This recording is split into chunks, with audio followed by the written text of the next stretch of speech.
we'll end on a positive note. What is your proudest moment in your sports career? And it could be at any point, like, well, you didn't really play middle school, but anyway, your career. Like, so what is your proudest moment? The rest of you at any point in your career. Before I start, I want to say something I just realized actually as Chiney was talking, and it's something we can all learn from what she just did.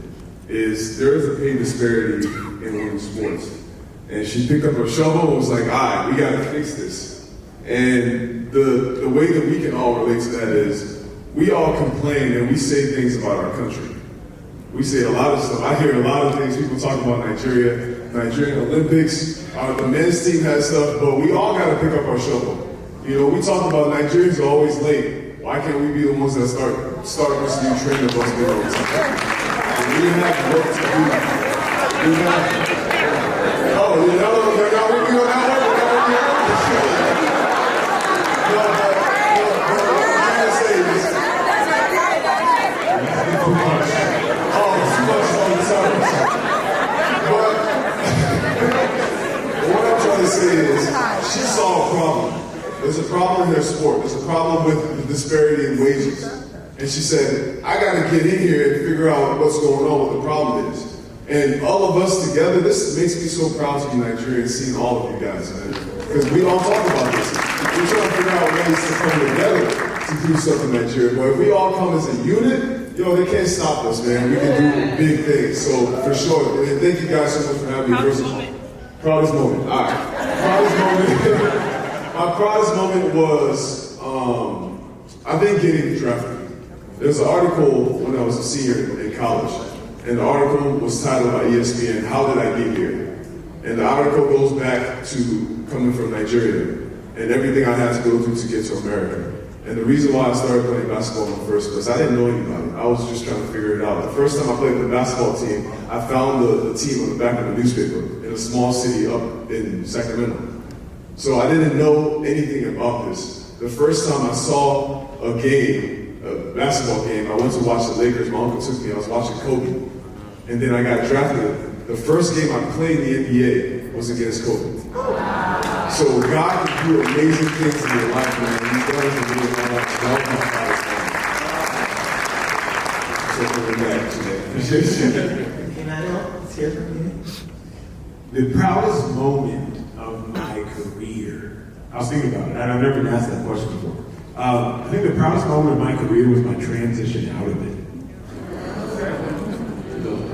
I say that because I'm not going to get into all the details, but there's a saying, I can impress you with my success, but I can influence you with my scars. And I got so many scars that y'all know that I have. When my brother was talking, I would hide my failures because our household, you can't fail. That's Nigerian household failing. And then people also don't realize, though I played football first, my brother was better. I would never actually say this publicly. And so he gets drafted in the 4th round, I get drafted in the 6th round. He starts his first year, I get hurt my first year. He plays 9 years, I play 4 years. So I'm trying to keep up with this dude. Can't do it. When I got cut 5 times by the age of 25. To put that in perspective for all of you, getting cut is getting released. So imagine whatever job you're currently working at, you get fired from that. I got fired from my job 5 times before the age of 25. And whenever I got fired, my coach, he told me on the last time, he was a country dude, his name was Rick Minter. He said, Ach.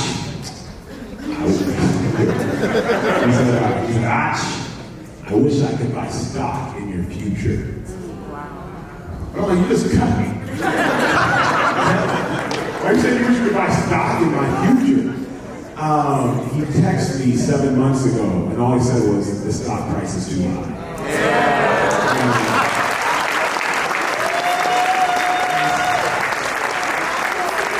And so, my proudest moment of my career was my transition out. Unexpectedly good answer.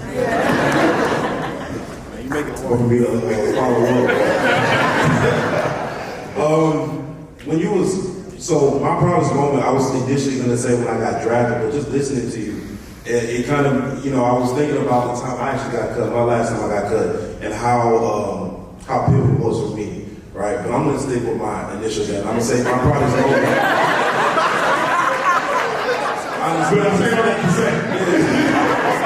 My proudest moment is when I got drafted, right? And it was so proud of me because the way I started, right? The way I started was just so raw, right? Everyone heard how I got started with football, but my journey, right?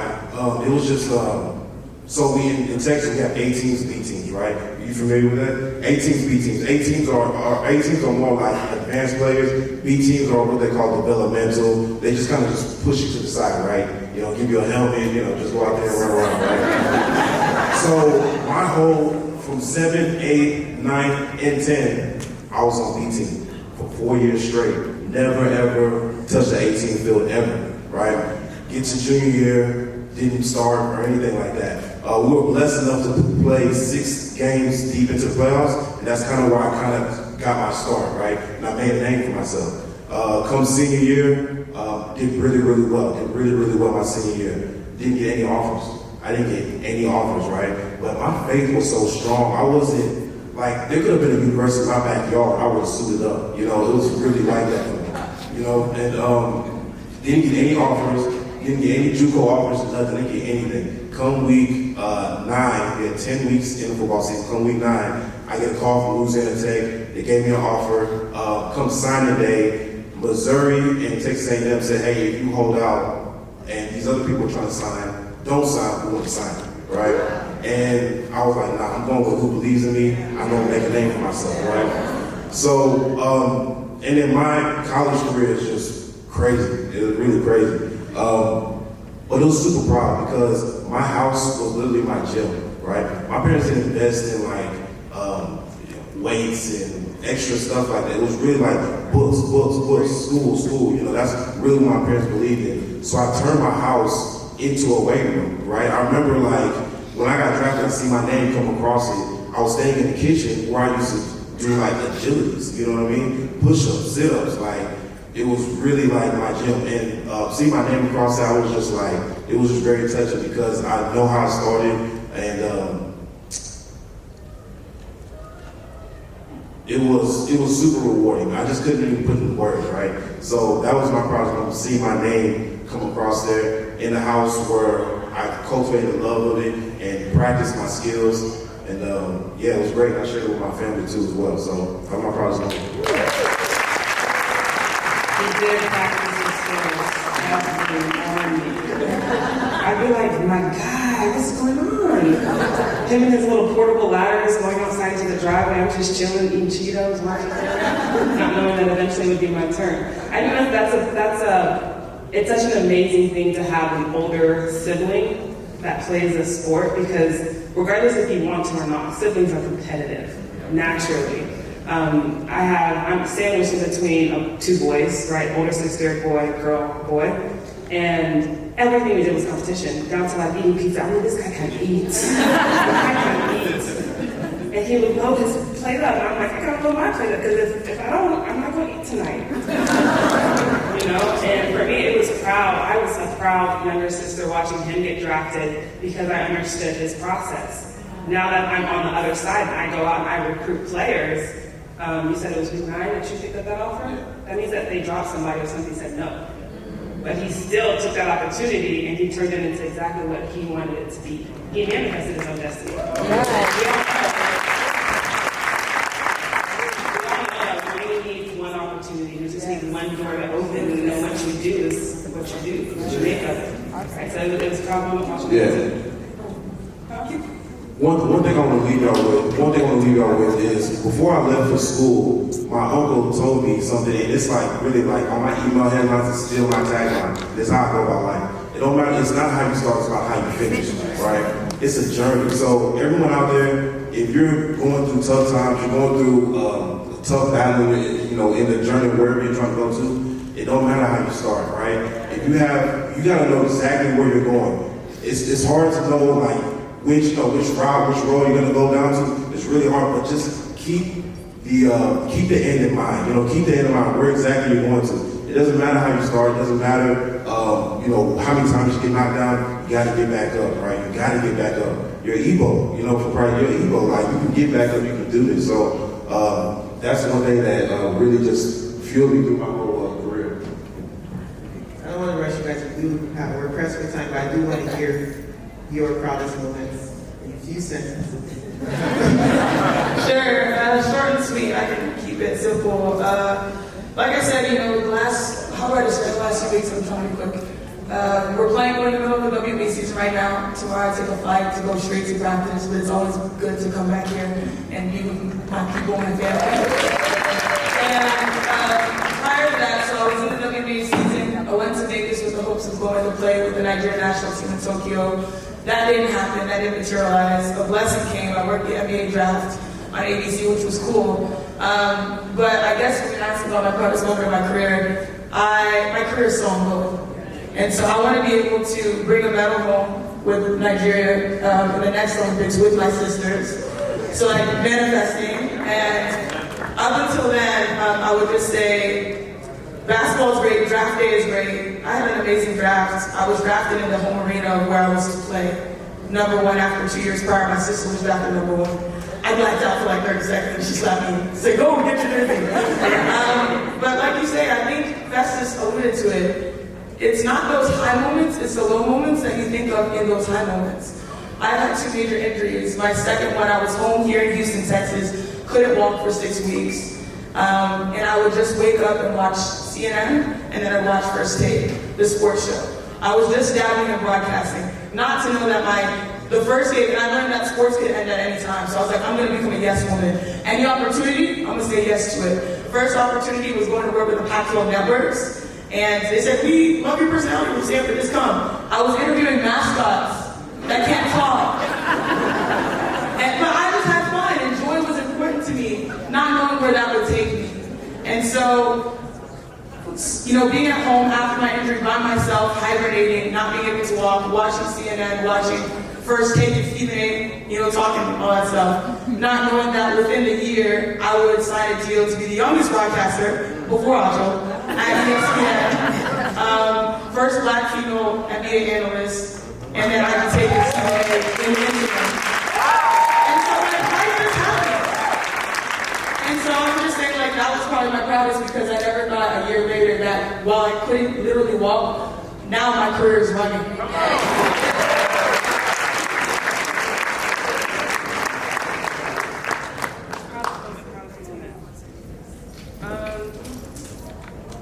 Says this song. Yikes. First and foremost, I have not had a storied career as much as these individuals are on this stage. When I saw the lineup, I'm like, I'm sure y'all still like this. These people are doing things. I would say a proud moment for me was when I got cut from the Lynx. And prior to that, I got cut or waived by the Seattle Storm. And this is all after tearing my ACL my senior year, taking that entire year off to rehab so I could be ready to play. I get to training camp in Seattle, tear my meniscus, bye, and get waived. And at that point, I was fine with it because I was very consistent in a couple of things that I did in that off season. I kept up my nutrition, my workouts, but I prayed the same prayer every single night, consistently. I said, Lord, let your will be done. And whatever your decision is, let me have peace of mind. And it was heavy on that peace of mind, right? So when I got cut from the Storm, I'm walking out and Sue Bird's trying to let me into the gym. I'm like, no, I'm going home. But I was so much at peace with that. 2 weeks later, I get an opportunity to go join the Lynx. And this is an Olympic year. So I think we had 6 weeks off or something like that. And they're like, there's no pressure whatsoever. You'll see our doctors, we'll put you through the process, yada, yada, yada. So I go up there and I'm in a room with 4 Olympians and just had an amazing experience. They had top of the line everything. I don't know if you've ever seen their facilities. Oh, girl, yes, I have. They have top of the line facilities. I had just such a thorough experience with them that whenever they said it's time for you to leave, I was at peace with that because everything had come full circle. And then one of the assistant coaches managed to ask, okay, well, what do you have planned next? At the entire time, I was already setting up for what's next. Because we don't just sit still for what? My moon. So the entire time I was already planning for what's next because I can see. I knew how my body was holding up. I was cool. We had that intuition. And when I told them what my next step was, which was getting into the coaching field, they're like, wow, why didn't you have time to plan this? I I said I had nothing but time. What are you talking about? We're Nigeria, we stay one step ahead. Always. So my proud moment was being able to realize that when one chapter was coming to an end, I was writing or beginning to write my next story.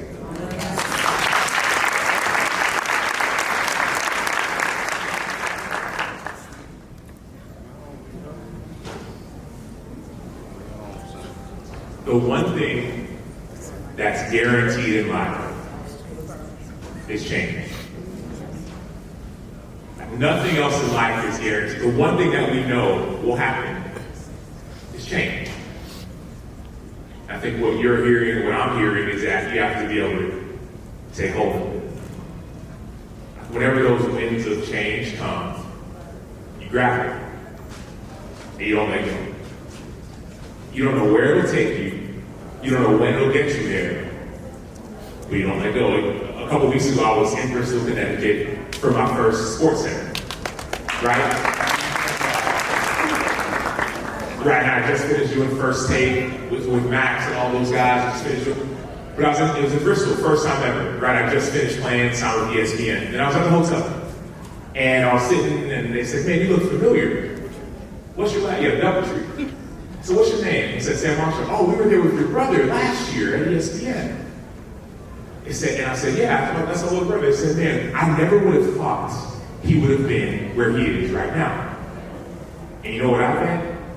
I bet he never would have believed it as well. He would come to this hotel with the suits and get him dry cleaned and go do his thing and do his workouts, and all of a sudden, things changed. I don't know where you're at right now in life, but the one thing I can guarantee is that it's going to change. So the question that I have is, will you take hold of it, or will you let it pass you by? What I see, so y'all don't see what I see. Y'all don't see what we see. We got 6 of us, and we're looking at y'all. Like, I see so many faces almost as if you're saying, man, we're so proud of you. Like, that's what I see. That's what we see.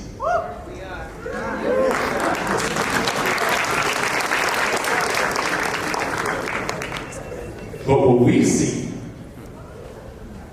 see on this stage, I don't know a better way to put it, but it's almost like I see like this net, if that makes any sense. Talk about mental health and talk about these, like so many people are committing suicide, and there's doubt, frustration, and there's no family, but like I see a net.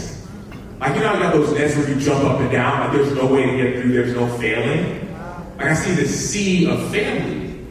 Talk about siblings, brothers, sisters, in between one another, right? You got 2 siblings all up here. It's like when you have siblings, you compete, you push each other, you love one another, you go with one another, you serve one another. I got 2 proud moments. The first one was saying no to the NFL. And here's what I mean by that. I just finished up my 8th year. I know I'll get to the second one in a moment. Just finished up my 8th year in the NFL, and I got cut, got released. I broke my fibula, I tore my pec. I got released because I told them about that multi-year, multi-million-dollar contract, but when you're injured, they don't want to pay you anymore. So they were like, yeah, we're going to cut you. So I got released, I rehabbed, I ended up signing with the Tampa Bay Buccaneers a year before they won the Super Bowl, I know. And I played the last half of the season there, and we were in our exit interviews. Exit interview, you meet with your coach, and it's pretty much like, we're going to keep you or we're not. And every year during exit interviews, I freak out. Because as much as he says, oh, you're better than me, all these things, like, I played on a bunch of 1-year contracts, veteran minimum contracts, like we might keep you, we might not, contracts. And every year I'm like, God, this is going to be the year, I want to make it, I'm confident, but I'm not, is it good enough, it's not.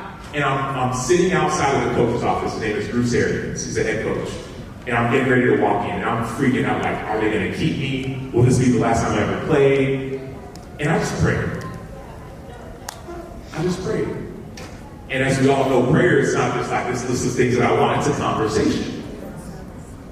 So sometimes when I pray, I don't talk, I listen. And as I'm listening, before I walk into this meeting with the head coach, it was almost as if the Lord said, because I'm like, am I going to play or am I not? That's what I was thinking. And it's almost as if he said, you're going to play as long as you want to play. they're not in charge. That coach isn't. What does the Bible say? The heart of the king is in the hand of the Lord. Like, he's not in charge. And I was like, as long as you want to, you can. I walked to that meeting, the coach said, "Hey, Sam, we love you. We want you all the things, right?" So the proudest moment for me in that season was the ability to realize that God's in charge of my future. Didn't play the next year, but by the grace of God, wrote a book that was a bestseller, working for ESPN now, all the things that are great and amazing. But the second proudest moment in my career,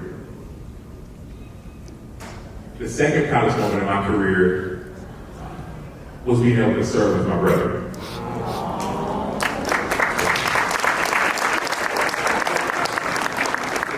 So I just finished this trip in March, and we were in the mountains in Colorado with some people, and I was doing this trip, and it was about like just a bunch of kind of leaders, whatever, learning, right? It was me and some guys. And the biggest thing I learned in that trip, I got a chance to ride a horse for the first time. The one thing I learned about, because for me, like, and all of us, like, I want to go high, I want to go far, and I want to go fast. I want to change the world. We all do. And I've been striving my entire life to do that. And it always has seemed like I came up short. And then I got on this horse. We were up in the mountains, I got on this horse, and we rode for miles, for hours. I've seen things I've never seen before. This horse. I went further than I ever thought I could go on this horse. And so I'm sitting there. The only thing I had to do, no, straight up, you laughing. Like, the only thing I had to do was this. Y'all know you hold the reins, you just lead it this way, lead it that way. I didn't have to run, I wasn't tired. I left that trip, and I think about quickly the two disciples who said, man, I want to be the greatest, the greatest, the greatest. Jesus said, you want to be the greatest, you got to serve. So I left that trip saying, okay, how can I serve? How can I, for lack of better terms, be a horse for someone else? And so, obviously, like, his journey, like, y'all heard him in the excellence speech. If you didn't go back and rewatch it, the thing was fire. Like, his journey is just, boom, skyrocketing. And God has given me some really cool opportunities to serve. To be a horse. To be a sounding board. To be a friend. And the coolest thing about this journey is I've seen things I've never seen before. I've gone further than I could have ever gone. And all I had to do was this. So I think the trap that a lot of us fall into is that we believe that we got to do it, we have to do it now, we have to do it alone. And I think the trick is we can't do it for ourselves. Like, whatever it is that we're trying to do or accomplish, I think we put our pride and our ego aside and do it for our brother and do it for our sister. And you know what I guarantee? When you do that, you'll see things, you'll go places, and you'll feel this freedom. Are we talking about that identity and the thing and the pressure and all the things like We do have one more minute. yeah, 20 seconds. Like, 15. I know, I couldn't stop this shit about being on time. Didn't hear Festus? Yeah, I know, I couldn't stop. This generation, We're supposed to the next generation. But like, the last thing I'll say is that don't ever think that you have to do it by yourself. Right? Because like you said it, like competition, the thief of all joy, right? Like, do it for somebody else. Serve with your brother, serve with your sister. Yes, we're prideful, we want to do our things, but there's a major, major benefit when it comes to putting down your ego and your goals and your things and serving somebody else. If you want to go fast, go alone. If you want to go far, go together. Sorry, we don't have time for questions, but we will get Sam's books raffled out. And we need to get started with the next session. Pitch competition to stay in the room. Thank you guys for being here. This has been lovely. I appreciate you all. Thank you.